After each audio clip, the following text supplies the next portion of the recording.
इस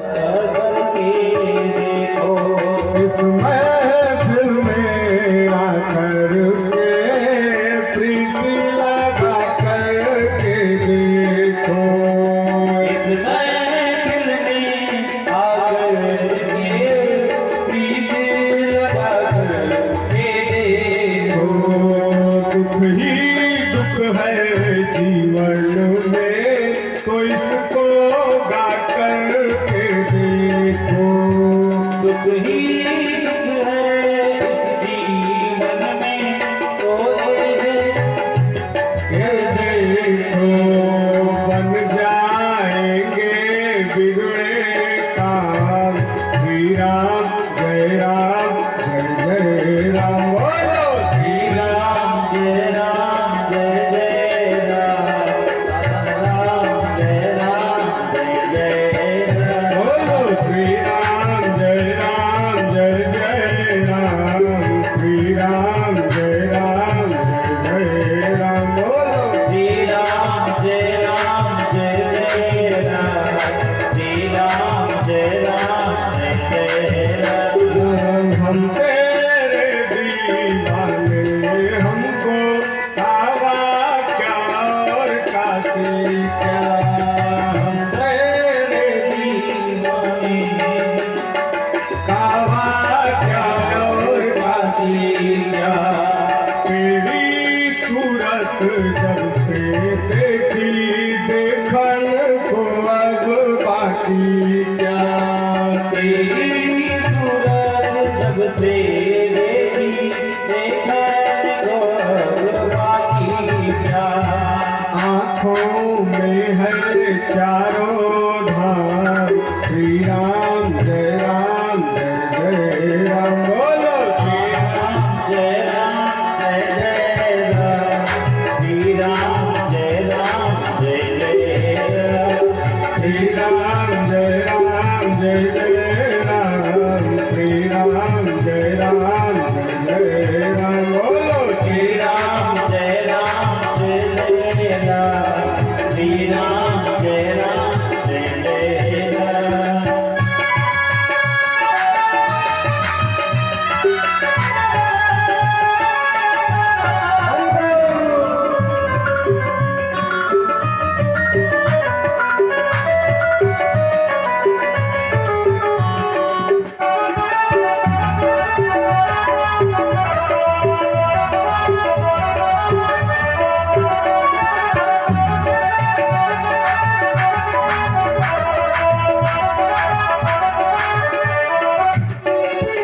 ऐसी शराबें क्या पीना, जो आज चढ़े और कल उतरे। ऐसी शराबें क्या पीना, जो आज चढ़े और कल उतरे।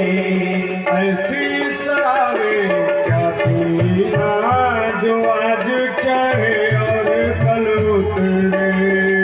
ऐसी शराबें क्या पीना, जो आज चढ़े और कल उतरे। कर पी लो ऐसा जाम। श्री राम जय राम जय जय राम। आकर पी लो ऐसा जाम, श्री राम जय राम जय जय राम। श्री राम जय राम जय जय राम। श्री राम जय राम जय जय राम। श्री राम जय राम जय जय राम, श्री राम जय राम जय जय राम। श्री राम जय राम जय जय राम।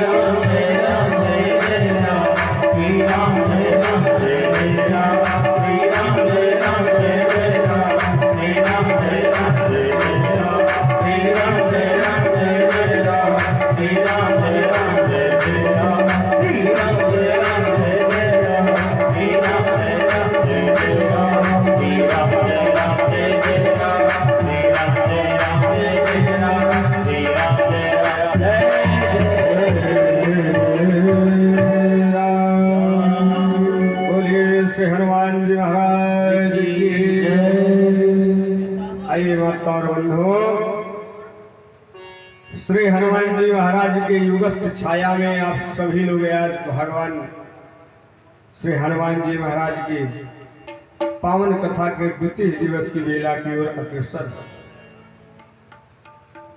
और बड़े ही परम सौभाग्य की बात है। भगवान की कथा, हनुमान जी की कथा, अन्य जितनी भी कथाएं हैं, अगर मनुष्य को प्राप्त हो रही है सरलता से, तो याद रखिए बंधु, कहीं न कहीं इसमें भगवान की कृपा आपको है, क्योंकि बिना कृपा प्रसाद प्राप्त भय भगवान की कथा आपको मिलेगी ही। भगवान का अवतार हनुमान जी महाराज का स्वरूपस्थ क्या है, कहा हनुमान जी महाराज धरती पर आए कैसे, आज यही कथा हो। कथा आप सभी लोग सुने होंगे। जीवन में हर एक व्यक्ति के हृदय में किसी न किसी बात की ग्लानि रहती है, जरूर। किसी को जीवन में धन का अभाव रहता है, धन की ग्लानि रहती, धन नहीं है। किसी के जीवन में धन है तो धन को भोग करने वाला नहीं है, उसको इस बात की ग्लानि रहती है।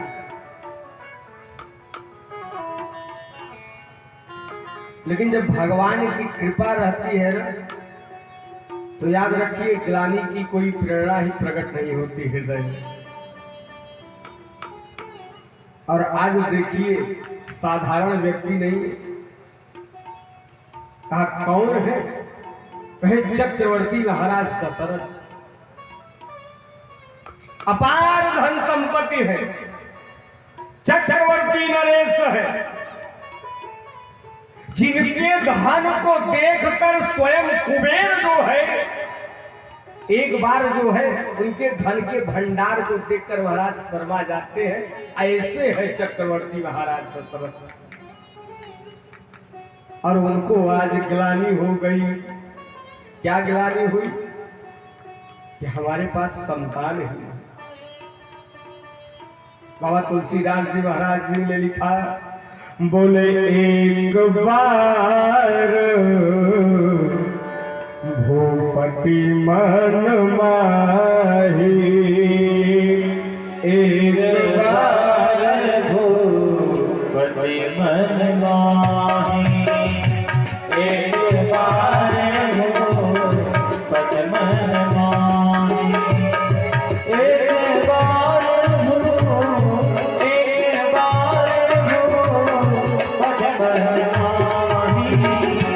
भयऊ गलानी और सूत नाही, भय गलाने रे नाही, भय गलाने रे नाही। अब विचार करने वाली बात यह है माता और बंधुओं की, जिनके जीवन में संतान की प्राप्ति नहीं होती है, उनको तो सदैव ग्लानि होनी चाहिए कि पुत्र नहीं है, वंश कैसे चलेगा, वंश का दीपक जो है वो बुझ जाएगा। एक ही बार क्यों ग्लानि हुई? अगर संतान नहीं है तो इनके हृदय में सदैव ग्लानि प्रकट होनी चाहिए, लेकिन आज एक ही बार क्यों लिखा गया? और मैं आप लोगों से निवेदन करूं, पूरे रामचरितमानस में जहां जहां बाबा तुलसीदास जी महाराज ने एक बार शब्द का प्रयोग किया है, वहां कोई न कोई घटना जरूर हुई। जहां जहां एक बार शब्द आया, रामचरितमानस से आप लोग पढ़ते होंगे। और भजनानंदी है। और सुबह हमें एक सज्जन मिले थे जो हमारे पुजारी जी महाराज के बड़े स्नेही थे। वो बता रहे थे कि महाराज हमारी भजन मंडली भी चलती है, यहाँ हम लोग भजन भी करने जाते हैं। बड़ी प्रसन्नता हुई कि चलिए भगवान की भजन मंडली है भगवान के भजन करने वाले हैं। ये क्षेत्र जो है ये भजना नंदी तो है। जिनको संतान नहीं होता उनके हृदय में सदैव ग्लानि बनी रहती है कि पुत्र नहीं है, कैसे वंश चलेगा, वंश का जो दीपक है ये बुझ जाएगा। लेकिन चक्रवर्ती महाराज दशरथ के जीवन में आज एक बार ग्लानि हुई। क्यों हुई? मैं निवेदन करूं आप लोगों से, जिस समय देवासुर संग्राम छिड़ा, देवताओं में और दानवों में महासंग्राम हो रहा था,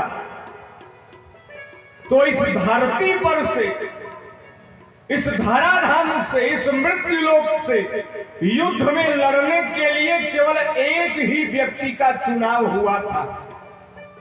उस व्यक्ति का नाम था चक्रवर्ती महाराज दशरथ। केवल एक यही व्यक्ति थे जिनको इस मृत्यु लोक से देवासुर संग्राम में देवताओं के राजा इंद्र ने आवाहन किया था कि महाराज आपको हमारे साथ, हमारी तरफ से युद्ध लड़ना है। कहा क्यों आवाहन किया था? कहा इसलिए कि उस समय इस धराधाम पर केवल सप्तवेदी बाण की जानकारी किसी व्यक्ति को थी तो केवल चक्रवर्ती महाराज दशरथ जी के ही पास थी, दूसरे के पास नहीं थी। इसका प्रमाण है, आप श्रवण कुमार की कथा से ले लीजिएगा।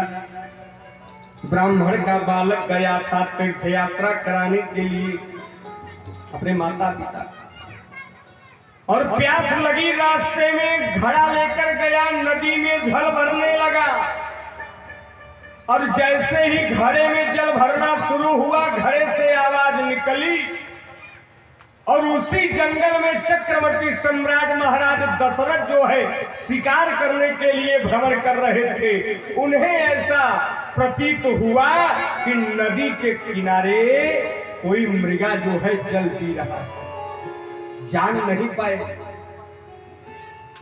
आवाज को केवल सुने और आवाज के आधार पर अपने बाण को छोड़े, और बाण निकला उनके हाथ से महाराज, और जैसे ही गया नदी के किनारे उस कलश में जल भर रहे ब्राह्मण बालक श्रवण कुमार की कलेजी को भेदन कर दिया। जैसे ही थोड़ी देर बीता, जब पहुंचे देखने के लिए, और उस स्थान पर जैसे ही पहुंचे चक्रवर्ती महाराज दशरथ आश्चर्य में हो गए। हो ये तो मेरे हाथों से अनर्थ हो गया। तो शब्दों के आधार पर बाण चलाने का महाराज अगर किसी को उस समय ज्ञान था इस धराधाम पर, तो केवल चक्रवर्ती महाराज दशरथ जी को थी, दूसरा इस मृत्युलोक में किसी व्यक्ति को नहीं। इसी कारण से चक्रवर्ती महाराज दशरथ को देवासुर संग्राम में बुलाया गया, और जैसे ही जाने के लिए तैयार हुए अगले दिन, उनके रथ का जो सारथी था, उनके रथ को जो चलाने वाला, उनके रथ के बागडोर को संभालने वाला जो चालक था, जो सारथी था, वो बीमार पड़ गया, अस्वस्थ हो गए। चक्रवर्ती महाराज जी को चिंता होने लगी, महाराज अगर मैं नहीं जाऊंगा तो देवता यही सोचेंगे। लगता है चक्रवर्ती महाराज दशरथ भी दानवों से डर गए। उन्हें बहुत चिंता होने लगी कि इतना बड़ा तिरस्कार मेरा होगा, मैं कुछ कह नहीं पाऊंगा, मैं अपना मुंह नहीं दिखा पाऊंगा। विचार कर रहे थे, अपितु उनके चिंता को देखे अयोध्यावासी नहीं, उनकी स्वयं की महारानी कैकेयी ने देखा कि महाराज बहुत चिंतित है, देवासुर संग्राम में जाने के लिए, लड़ाई लड़ने के लिए पूरी तैयारी कर लिए हैं, लेकिन रथ का जो सारथी है, रथ का जो बागडोर चलाने वाला चालक है, वही बीमार हो गया है, इसीलिए महाराज आप चिंतित थे।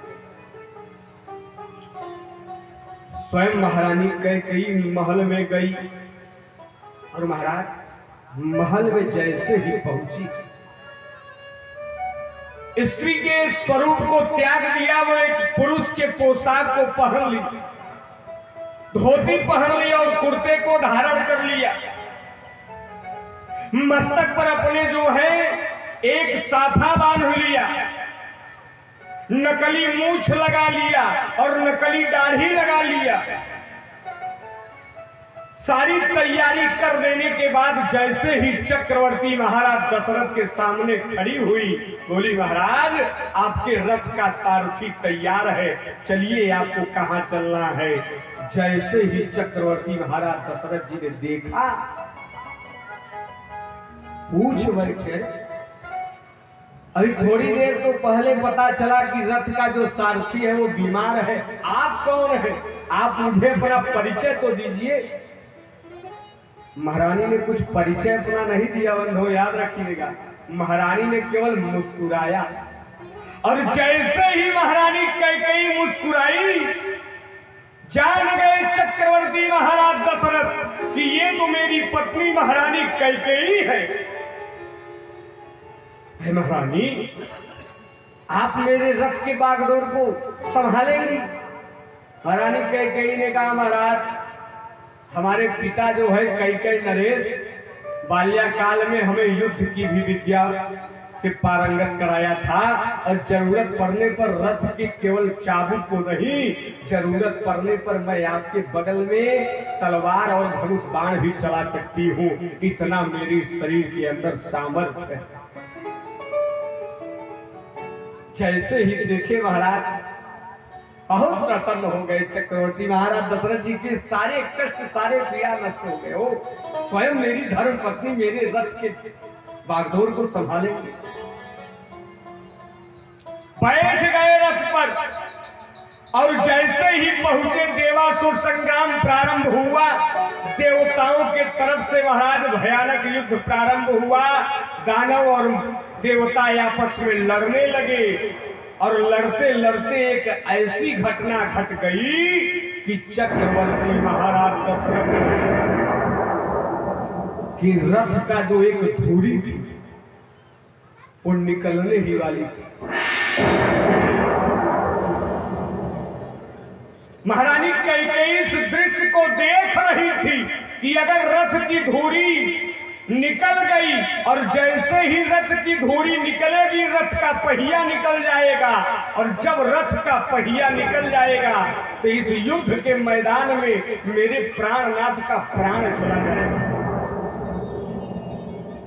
विचार करने लगी कि अगर मेरे प्राणनाथ का प्राण ही चला जाएगा तो यहां मेरा आना न आना क्या मतलब है, सब बेकार है। इससे तो अच्छा था कि मैं न ही आती। अगर मैं आई हूं और मेरे प्राणनाथ के प्राणों पर संकट आ जाए, ये तो बहुत गड़बड़ हो जाएगा। उन्होंने विचार नहीं किया। युद्ध के मैदान में लड़ते लड़ते एक बार ऐसा चक्रवर्ती महाराज दशरथ जी के शरीर पर लगा कि उसी रथ पर वो मूर्छित हो गए, और जैसे ही मूर्छित हुए रथ के चाबुक को अपने मुंह में पकड़ ली महारानी कैकेयी, और अपने दोनों हाथों से महाराज दशरथ को संभाल रही है और देख रही है कि रथ की धुरी निकल गई है, और ऐसे ही ये पहिया निकल जाएगा, और जैसे ही पहिया निकल जाएगा रथ की धुरी से युद्ध के मैदान में मेरे प्राणनाथ का प्राण भी संकट में हो जाएगा। देखा, विचार किया, कुछ जब समझ में नहीं आया तो महारानी कैकेयी ने जिस स्थान पर महाराज रथ की धुरी लगी रहती है उसी रथ की धुरी पर महारानी कैकेयी ने अपने एक हाथों को ही उसमें लगा दिया, और जैसे ही एक हाथों को लगाया उस हाथ के महाराज कई खंड हो गए। जिस समय युद्ध में विजय प्राप्त हुआ देवताओं का, और चक्रवर्ती महाराज दशरथ जब लौट कर आए और महारानी कैकेयी के इस हाथ को देखा, थोड़ी देर के लिए चिंतित हुए, लेकिन देवताओं के डॉक्टर को बुलाया गया और हाथ पुनः स्वस्थ हो गया। लेकिन उसी समय की घटना, महारानी कैकेयी के ऊपर चक्रवर्ती महाराज दशरथ इतने प्रसन्न हो गए कि उसी समय उन्होंने कहा, महारानी आपने मेरे प्राणों की बाजी, मेरे प्राणों की रक्षा के लिए अपने एक हाथों का बलिदान दे दिया, तनिक भी आपने अपने शरीर के लिए चिंता नहीं किया। मैं आपके ऊपर प्रसन्न हूं, आपने मेरे जीवन की रक्षा के लिए अपने एक हाथों की बाजी लगा दी। मैं एक नहीं, मैं आपको दो दो वरदान देना चाहता हूं, मांगो आप क्या चाहती हो। लेकिन उस समय महारानी कैकेयी ने वरदान मांगे नहीं। महाराज आप स्वस्थ हैं, हमारे मांगो का सिंदूर जो है ये परम सौभाग्य है, मेरे लिए यही वरदान काफी है कि आप मेरे सामने स्वस्थ और प्रसन्न चित्त होकर विराजमान हैं। उसी समय की घटना है जिस समय महाराज युद्ध विजय प्राप्त हुआ और देवता लेकर गए कहां, इंद्रलोक।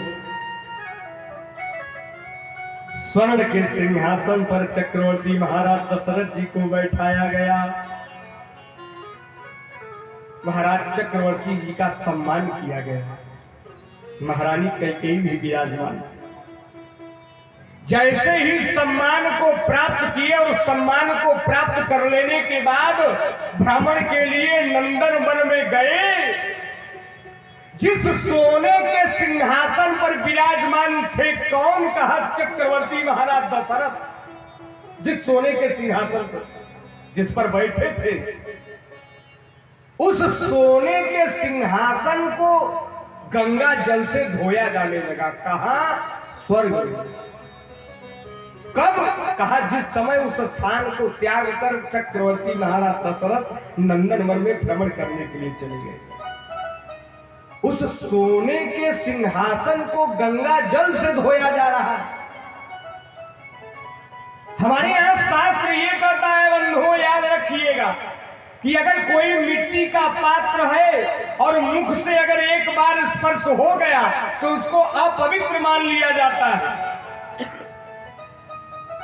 पीतल का पात्र है, उसको आप मिट्टी से जो है प्रक्षालन कर लेते हैं, धो लेते हैं, वो पवित्र मान लिया जाता है। चांदी का पात्र है, उसको अगर आप जल से मार्जन कर देते हैं तो महाराज वो पवित्र मान लिया जाता है। और शास्त्र में ये भी लिखा है कि अगर सोने का पात्र है और सोने का पात्र में आप जल पी रहे हैं और जल पीने के बाद अगर उस पात्र को आप रख दिए, हवा के तेज धारा से अगर वो पात्र का जल सूख गया तो उसको पवित्र मान लिया जाता है। सोना इतना शुद्ध होता है महाराज, स्वर्ण में इतनी शुद्धता होती है, वो झूठा नहीं माना जाएगा।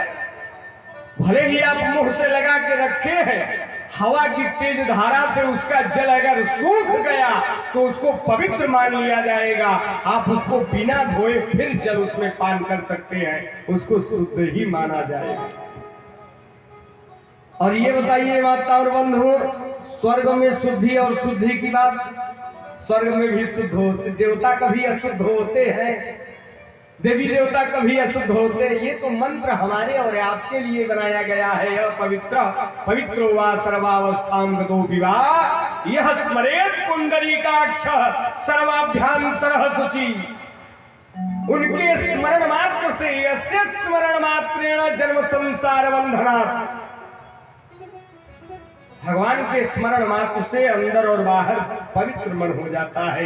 ये मंत्र, ये भाव हमारे और आपका लिए निर्माण हुआ है।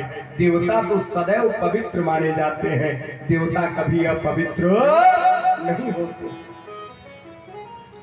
और जिस समय महाराज स्वर्ग में उस सोने के सिंहासन को धोया जा रहा था गंगा जल से, उसी समय की एक घटना घटी। उस स्थान पर नारद जी का आगमन हो गया।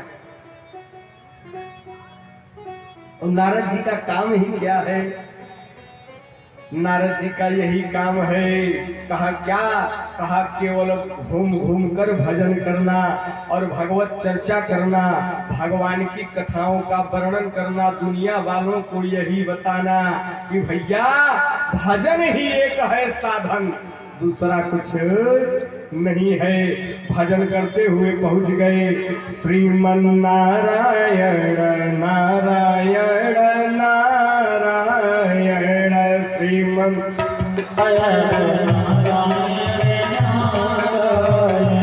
श्रीमन नारायण